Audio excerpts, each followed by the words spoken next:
Hi everyone, my name is Ritu M. Oberoi, and I'm the managing partner here at Big Rio and Demo Consulting and the co-host of the Big Unlock podcast.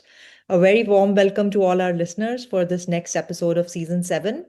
And today we are really excited to welcome back Dr. Droy Schoenberg to our podcast. He's been on season 3, episode 94.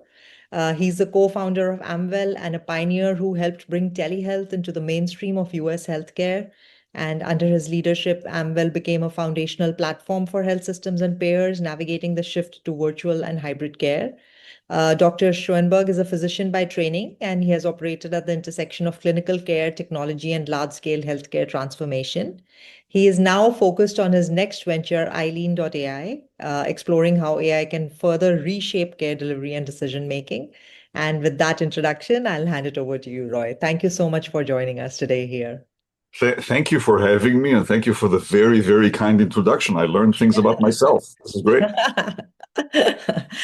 Good to know. Good to know.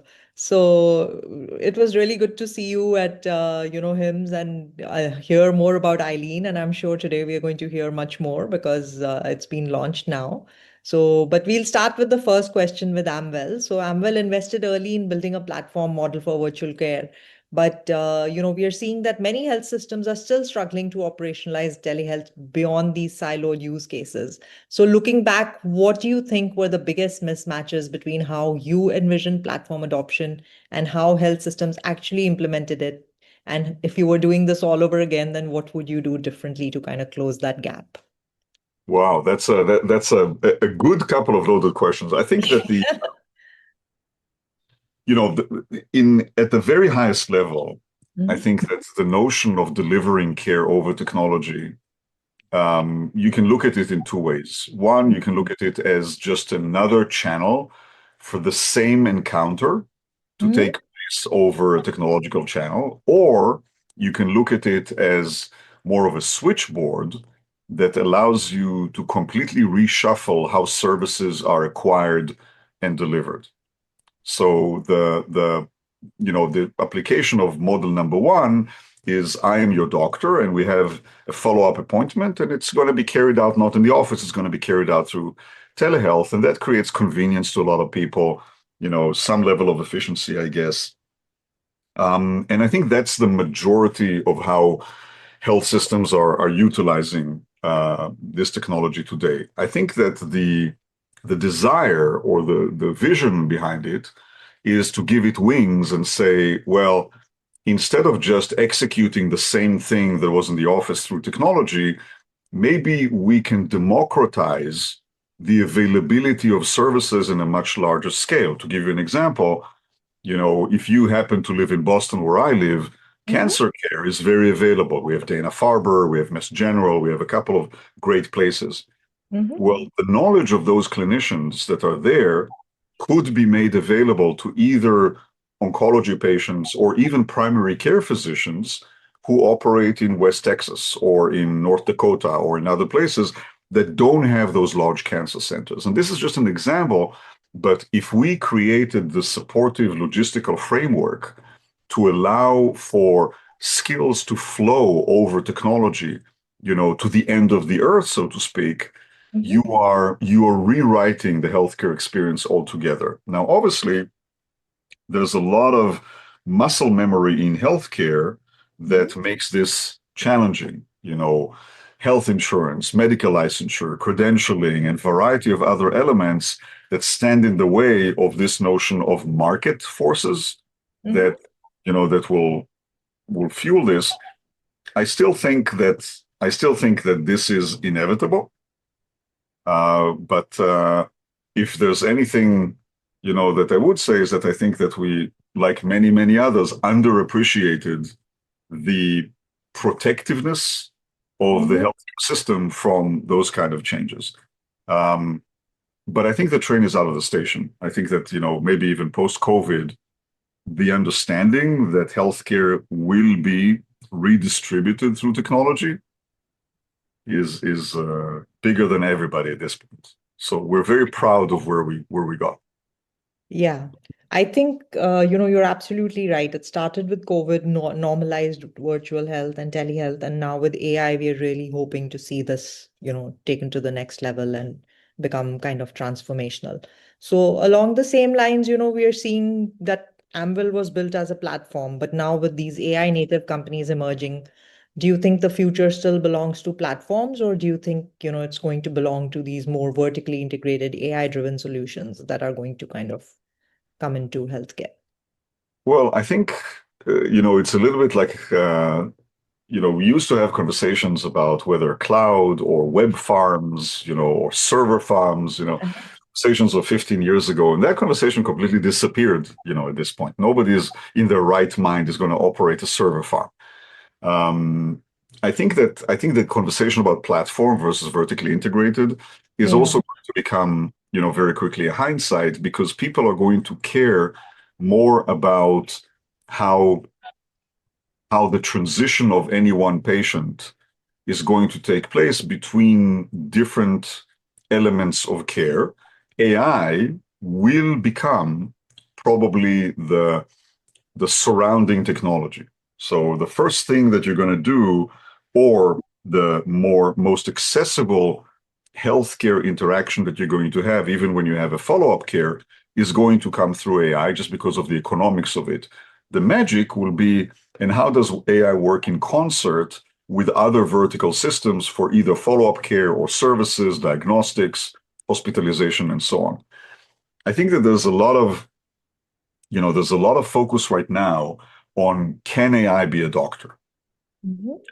You can phrase it any way you want, but is it smart enough? Does it know enough? And so on. And the narrative around it is, if it can be a doctor, if it can be as good or knowledgeable as a doctor, then of course we're going to go to AI, right? Because it's very accessible. And I think that's a little bit of an underestimation of the complexity ahead of us. There's a lot of sentiment about seeing a doctor in person. You can trivialize AI by saying, oh, it's just a chatbot, which doesn't give you any level of reassurance. Mhm. Me, I think that the the groundbreaking event that is still ahead of us, that will dramatically change the way healthcare operates with AI, is when the payers are going to introduce an insurance product that will force you, if you sign up for that insurance, to Mhm. interact with AI first. Mhm. So a little bit like what they tried to do with the HMOs in the 80s, where they had a gatekeeper model, right? The PCP Sure. was the gatekeeper, and that didn't go well for a lot of different reasons. It was not popular. It sounded, too restrictive and so on.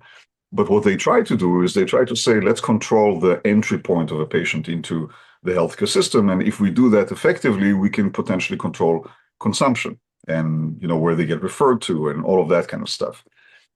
The same logic applies to AI. If we are able to make sure that patients, first of all, interact with a very knowledgeable technology that is influenced by what we know is economical and of quality and everything else, then we have another opportunity to influence their journey of consumption of healthcare and experience of healthcare. But it's not going to be by convincing patients that AI is better than a doctor. It's going to be because if they choose the product that requires them to use AI, they will save a lot of money. And I think that is, it may sound cynical, but it is a very big influence on how people consume healthcare. How much does it cost? How much comes out of pocket? The more, and my sense is that it's not going to be a black and white thing. Mhm. It's going to be a product that says, the more you use AI, the more you save. It will be a shared saving model.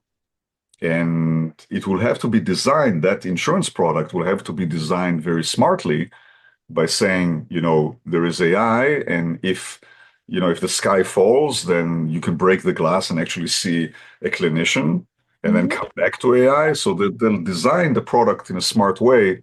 But my bet is that is how AI will begin to dominate our experience as patients. Yeah, I think that's a Then great when we'll care perspective. about platform or vertical integration, it's going to be a completely different thing. Yeah, I think that's a great perspective. And I think we do see it heading in that direction because now with ChatGPT and, with the OpenAI and Anthropic saying that, health is one of the biggest, like the number of questions that people are asking. I think 30 to 40% of all queries on ChatGPT right now are about health. And they're not even, necessarily doctor related questions, but they're questions about people who want to be prepared for their doctor's appointment. So they're like asking, the chat bot, like, tell me what I can ask the doctor to be better prepared. And so, yeah, I think that's really interesting that, you see patients going there first and then only in extreme cases having actual access to a clinician. If AI can handle everything else, then why even do that? That's exactly right. Yeah.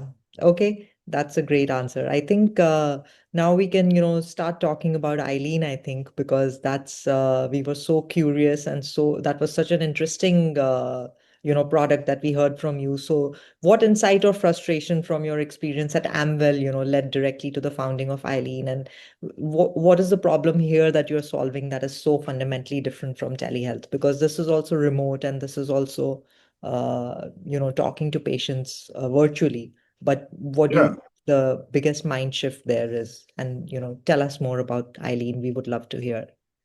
Sure. So, first of all, I'll say the motivation, I'll talk about the motivation to build Aileen. That had nothing to do with Amwell or telehealth, but I would Okay. say that there's definitely a corollary. There's definitely similarity in the challenge between Amwell and telehealth and Eileen in the sense that you need to socialize, you need to get people comfortable experiencing a certain dimension of their healthcare through Hmm. technology. With telehealth, it was the place of service changed and the mode of interaction changed. Here with Eileen, it's essentially the visceral connection that you need in healthcare that's now going to be furnished by AI instead of by labor, by people. And it all started, and I don't want to be too long about it, but it all started with a very, very interesting academic conversation about what's the role of AI in healthcare. Hmm. And there's been a big group at the table that talked about how it's going to change the way information is analyzed and packaged and communicated and, reminders and, all of that fun stuff that, scribing and all the things that we know AI to do. Hmm. And just to keep the dinner interesting, I actually took the contrarian approach and I said, well, I think that AI has a role in changing the interface between technology and people in healthcare. And specifically, the most challenged population that you can think of in terms of healthcare and technology are seniors, because Yes. they clearly, there's clearly a need for it because there's a reality of caregiving that is very, very scary. That is very daunting. We have more and more seniors as a part of the population, in the next decade or so, doubling and tripling in size. And at the same time, the number of caregivers available to them is actually going the wrong way. It's going the other way. It's diminishing. People don't want to do senior care. It doesn't pay much. It's emotionally and physically draining. So Houston, we have a problem here in terms of caregiving. And the thinking is maybe AI can step into that, growing void, and become supportive to seniors. Now, that part is not actually terrifically creative because there's a whole world that we call age tech that is Mhm. designed to do that. I mean, and these are thousands, of applications who have all of their heart in the right place. They're trying to help, self-sufficiency and support seniors and remind them of the things they need to do. And they come in very wonderful shapes and sizes. Some of them are chatbots, and some of them are talking orbs, and some of them are talking pillboxes. I mean, they're wonderful designs. But I think the general sentiment is that because of the love-hate relationship between seniors and technology, Mhm. most of these technologies die on the vine. They either don't create adoption Mhm.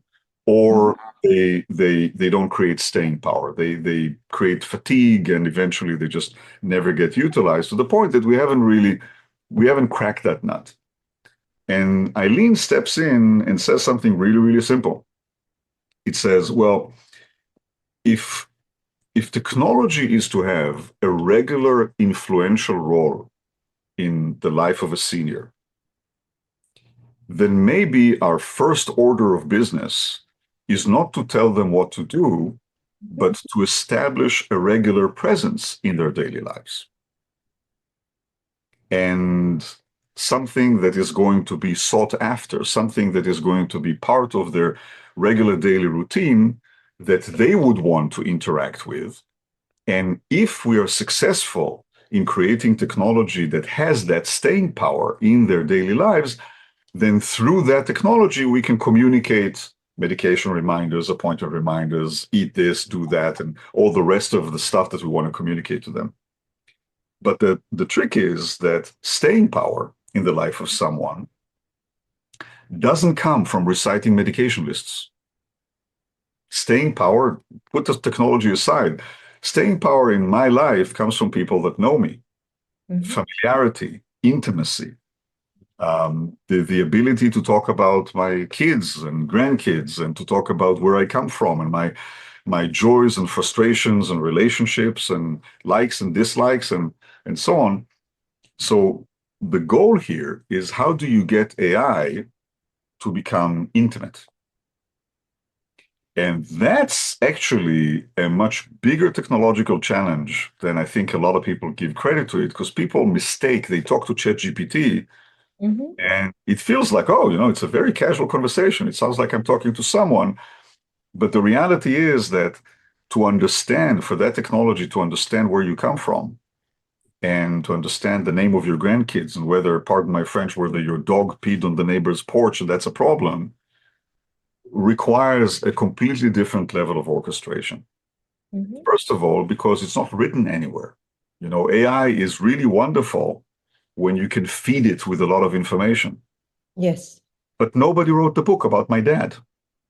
So if AI is supposed to know everything about my dad, there's really nothing for it to acquire that information from. And then secondly, if we talk about seniors, AI is designed to respond to our prompts. Even the term prompt engineering tells you about the choreography. We write something in, and AI comes back. Well, Yes. we know that that's not going to work with seniors, because if we're going to wait for seniors to prompt, we're going to be waiting for a really long time. So the whole way AI operates doesn't work here. And there's a couple of other of those, major challenges, but the bottom line is that Aileen was designed to address them, to become a very, very intimate, very engaging, knowledgeable partner in the life of the senior, one that initiates the relationship on itself, doesn't wait for the senior to download an app or log in or pair with the internet or whatever it is. It actually uses the phone to call them. And the magic happens, like, by the way, like their kids are supposed to and their family is supposed to. Yes. And the magic that happens during the call is that it actually doesn't talk about healthcare, but rather talks and remembers and carries a conversation about what the senior wants to talk about the things that we know excite them or that they spend time on. It has intimate knowledge and a very, very deep commitment to deepen the knowledge about what they are interested and curious about and what makes them laugh or what, are the stuff that they can't tell anybody and want to have a conversation about. These are the things that Aileen focuses on because its purpose is to have staying power, regular daily staying power in their lives. And then it is humble enough to understand that if it is able to do so, it's actually just a cog in a wheel. It's a mouthpiece to other technologies that can help remind them of their medication or tell them that, watch certain symptoms or watch their level of anxiety and depression and confusion and do all of those other things that technology in healthcare knows how to do. But this one creates staying power. And that's what Aileen is all about. Yeah, I remember when you told us about it earlier also, I was struck by that, very different approach that you're taking, that it's not a wearable, it's not, an app, it's not coming to you in some hi-fi thing. It's just a regular phone call, like you would, and I really thought of my mom and how she interacts with technology. And I thought that, yes, she loves to get phone calls and, that's something that she would do. So I think, that's really a different path you've chosen. But I think that really makes a lot of sense when you're looking at the seniors and the age group that you're looking at. So, Yeah, and I would say one other thing, we think about the simplicity of getting a phone call, mhm, but there's also an eye on how do you make this technology available to people? If you came up with something that requires installation, mhm, maintenance, or a technological learning curve, both the economics and the availability of the product would have completely changed. What mhm, we want to eventually end up is to be in a position where if you're a family who's growingly struggling with the heavy lift of being there for your parents who may live far away or out of sight, and you want to have something shoulder that burden with you, mhm. we need to be able to give you the opportunity to activate Aileen, and Aileen would start tomorrow morning. Whereas anything else that doesn't use the phone, that doesn't use a staple that the senior is familiar with, would require a completely different kind of orchestration, a completely different kind of cost, and would essentially make it significantly less useful to the people. So Right. there's a lot of thinking about why we ended up with a kind of a schizophrenic technology where the back end of Eileen is rocket science AI, really, really science fiction kind of AI, whereas the front end of Eileen doesn't even need Wi-Fi. Yeah. That's a really interesting way to think about it. And you Yeah. also, I remember, had mentioned family groups that Eileen will actually call the family members and learn more about the senior, and that's how it'll be able to communicate, right? I Yeah, remember I think that. so. If the goalposts here are so much about intimacy, about knowing that senior and their reality, and we mentioned the fact that that's not documented anywhere. One of the wonders of AI is that we're actually able to say, okay, well, the people that know the senior are the Mhm, son and the daughter, and sometimes the grandkids, maybe a neighbor, maybe a spouse is still involved and everything. The way that Eileen starts serving that senior is actually by reaching out autonomously, does it by itself, mhm, reaches out to those people who are close to that senior and carries out regular conversations with them over the phone to learn about the reality of that senior. And it has a very, very nonchalant, very disarming way of doing it. You don't have to schedule meetings or fill forms or anything like that. He just calls them up and say, when you have a minute, let's chat. And then it begins to build an understanding of the reality of that senior.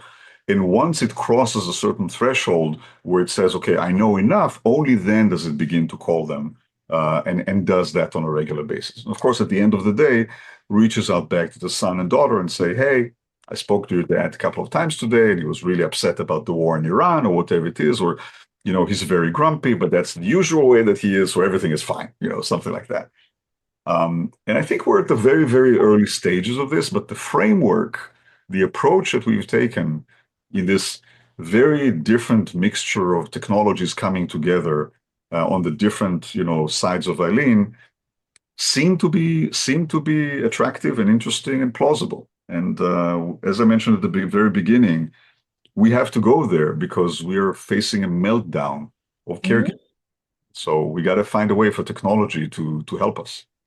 Great. So usually we start with an origin story, but we didn't do that today. So I guess, we have a few minutes left. I would love to ask you what brought you into healthcare. And, with Eileen also, I see that you're really resonating with this topic. So I really wanted to ask you, what are your feelings about this? And how did you get into this intersection of healthcare and technology?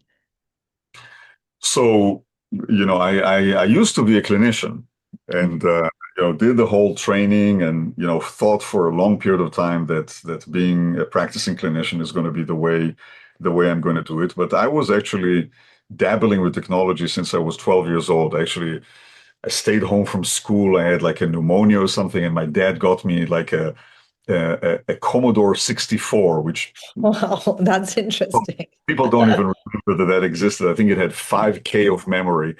So Yeah. since then, I was kind of like programming and doing things. But the bottom line is that, after training and being a physician and becoming a physician and practicing, um, to me, the part that was really interesting about technology is that if you build it right, you Hmm. have the ability to change the life of people much more widely than if you have even a very successful practice. And the other piece of it is that healthcare today, unfortunately, requires clinicians to be highly specialized, and they end up doing the same thing over and over again and getting really, really good at this. But some of the mission statement around healthcare of helping evolving the well-being of people becomes very, very siloed, becomes very myopic when you only do one procedure really, really well every day, again and again and again. So technology became just a different pathway of realizing the same mission, which was to continually rethink Hmm. how we can advance the well-being of people and how can we make the healthcare experience less painful. And it just ended up that I think today technology has a bigger wingspan than some standards of practice. And I'm not suggesting that this is better or worse. I think we need both of them. But I Hmm. found my passion in health tech, and it's the gift that keeps on giving. Great. I think we are almost at the end, Dr. Schoenberg. It's been wonderful chatting with you. And if you have any closing thoughts or, any predictions for where you see AI going within the next year, we would love to hear, and the listeners would love to hear as well. Thank you. Yeah, I'll just say this. I think that we're very young. I think that we get very excited about what AI can do. And I'm pretty sure that not unlike other technologies, there's going to be a long period of time of maturation. During that time, there are going to be mistakes. During those times, there's going to be things that we're going to have to worry about. But I think that the entrance of AI as a surround system for our healthcare experience is an inevitability. And if that is the case, if we know that we're going to go there, Mhm. you got to put your foot, ahead of the other and start walking. And that's exactly what we're doing. And, it will take a village. We need the brain power and the creativity of other people. Um, but we couldn't be more excited. I think we're going to change the world no less than what telehealth did. Awesome. Thank you so much, Dr. Schoenberg. It's been a pleasure having you on the podcast. Terrific. Thank you so much for having me. Thank you. Take care. Bye bye. Thank you. Bye bye.